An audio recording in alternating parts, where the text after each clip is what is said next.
Savez-vous que vous êtes une œuvre d'art? L'homme est la plus grande œuvre de Dieu. Je veux dire, un homme conçu pour penser, planifier et agir avec Dieu. Vivez-vous en harmonie avec Dieu? Quel est votre statut devant Dieu aujourd'hui? Sans la grâce intérieure du Saint-Esprit, l'homme n'est que l'ombre de celui que Dieu a créé. L'homme que Dieu a créé n'était pas un simple être charnel gouverné par ses sens, mais un communicateur entre le monde visible et le monde invisible. Dieu et l'homme avaient l'habitude de se parler comme des amis. Mais un jour, l'homme a rompu cette relation par sa désobéissance et s'est éloigné de Dieu. Il s'est ensuite éloigné davantage pour finalement quitter sa maison. Il a quitté sa terre natale, Éden, où il vivait avec Dieu. Il a émigré loin de la présence de Dieu. Depuis lors, Dieu a toujours été désireux de renouer le dialogue avec son vieil ami. Mais l'homme, en quittant la présence de son Créateur, a perdu sa langue maternelle. Je veux dire qu'il a perdu sa langue originelle avec Dieu. Il est devenu incapable de communiquer avec son Créateur en esprit et en vérité. L'homme naturel ne peut plus entendre et parler à Dieu. C'est le défi auquel nous sommes confrontés aujourd'hui. Bien que Dieu parle encore et encore, beaucoup ne prêtent pas attention à ce qu'il dit. Ce silence est dur pour Dieu. Tout comme le père du fils prodigue était impatient de le voir revenir à la maison, Dieu est impatient de renouer une relation étroite avec l'homme, son vieil ami. C'est pourquoi il a dû choisir un langage que l'homme comprendrait. Ainsi, il a envoyé son Fils, Jésus-Christ, sur terre pour ramener l'homme, son vieil ami, à lui. Dieu a honoré le langage humain en appelant Jésus la parole. La parole s'est faite chair et est entrée dans le monde. Jésus est Dieu qui s'exprime dans un langage que l'homme peut comprendre, un langage d'esprit et de vie. Combien de temps encore allons-nous continuer à parler, à penser et à vivre dans le naturel quand Jésus nous attend au pied de son esprit? Il est temps de retourner à l'université de Dieu et de rechercher l'esprit. Au travers de nos nombreuses années passées à apprendre et à marcher avec le général de Dieu, le prophète T.B. Joshua, jusqu'au jour où il a été rappelé à la maison, une passion s'est embrasée dans nos cœurs pour transmettre le trésor que Dieu nous a donné, la parole vivante dans la puissance du Saint-Esprit. La lettre de la parole ne peut agir, ne peut opérer sans la vie de Dieu. Toute parole de Dieu est esprit et vie, et c'est la vie même de Dieu dans cette parole qui injecte de la puissance et l'énergie à la parole. C'est la parole qui sauve, guérit, délivre et permet aux croyants de vivre une vie victorieuse dans le Christ. Comme Simon Pierre dans Jean 6, verset 68, nous avons découvert qu'il n'y a pas d'alternative à Jésus, car lui seul a les paroles de la vie éternelle. Après que notre mentor a été rappelé à la maison le 5 juin 2021, tout comme les disciples d'autrefois lorsque Jésus est monté au ciel, nous avons attendu dans la foi. Le 8 décembre 2021, j'ai reçu une puissante vision de Dieu et le nom de l'université de Dieu m'a été donné.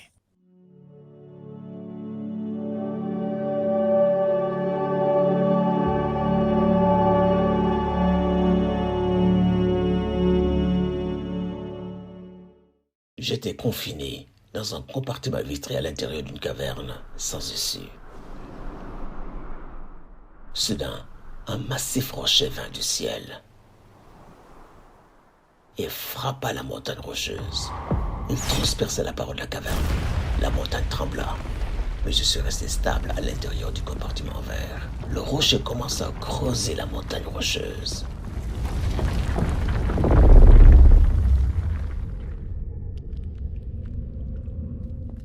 Je regardais. Alors je suis sorti et me suis mis à marcher. Je m'arrêtai et fus stupéfait de voir que le rocher avait creusé un tunnel magnifique et parfait en or. Je me suis dit, qu'il devait y avoir de l'eau au bout de ce tunnel. J'ai commencé à marcher quand soudain, une voix vint d'en haut. « Reste où tu es, n'entre pas, l'eau viendra vers toi. » Je m'arrêtai et restai là où j'étais. Alors que je demeurais immobile, je vis soudain de l'eau couler du fond du tunnel vers moi. L'eau était claire, étincelante de vie, et se coula progressivement, jusqu'à ce qu'elle atteignît mes orteils et me lava les pieds comme une vague au bord de la mer. Alors que j'étais à réfléchir sur cette vision, mon cœur me dirigea vers le livre de Daniel 2, 44. Et je lis. Dans le temps de ces rois, le Dieu des cieux suscitera un royaume qui ne sera jamais détruit et qui ne passera point sous la domination d'un autre peuple. Il brisera et anéantira tous ces royaumes-là, et lui-même subsistera éternellement. C'est ce qu'indique la pierre que tu as vue se détacher de la montagne sans le secours d'aucune main, et qui a brisé le fer, l'airain, l'argile, l'argent et l'or. Quel est le but de la pierre? Dans le livre de Jérémie, chapitre 1, verset 10, et je lis. Regarde, je t'établis aujourd'hui sur les nations et sur les royaumes, pour que tu arraches et que tu abattes, pour que tu ruines et que tu détruises, pour que tu bâtisses et que tu plantes. Le but de la pierre est d'enlever la barrière entre notre cœur et Dieu. Lorsque l'homme soumet son cœur au Saint-Esprit, le voile est levé.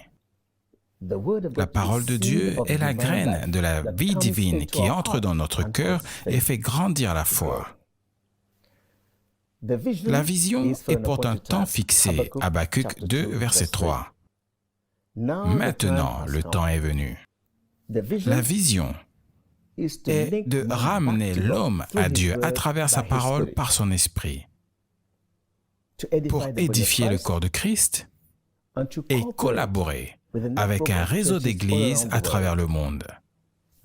La vision est en accord avec l'appel et le don de Dieu dans nos vies. La pierre dans la vision qui est venue du ciel est la parole du royaume de Dieu, comme Jésus l'a dit dans Matthieu 13, 19. Notre vision est d'aider à faire entrer la parole dans le cœur des gens, car c'est seulement là qu'elle agit efficacement.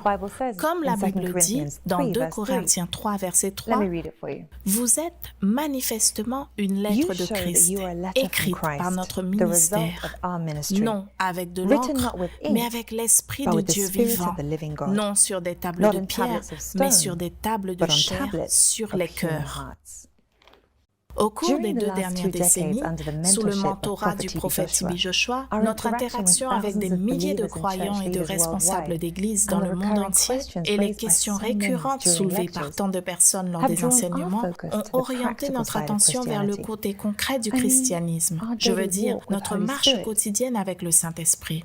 Comment développer une conscience spirituelle, comment entendre Dieu, comment construire notre foi face aux incertitudes de la vie. Ces questions fondamentales et beaucoup d'autres seront abordées sous la direction du Saint-Esprit, dans le cadre de sessions, d'enseignements approfondis et de périodes de questions et de réponses interactives. Notre vision englobe également des églises locales. Nous voulons collaborer avec un réseau de ministères pour transmettre nos connaissances, notre expérience et nos dons spirituels selon la conduite de l'Esprit.